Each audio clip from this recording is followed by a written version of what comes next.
Тату, я зголодніла. Потерпи ще трохи, Мія. Ми зараз йдемо туди, де ти зможеш їсти багато смаколиків. Справді, чудово!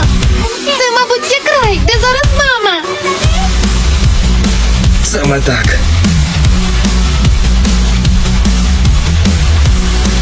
Ми прийшли? Увага всім! Велика гідра наближається. Схиліться перед нею. Що? Велика гідра?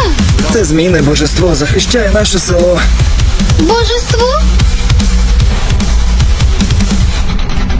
Швидше. Ми мусимо принести жертву. Іди до неї, Мія.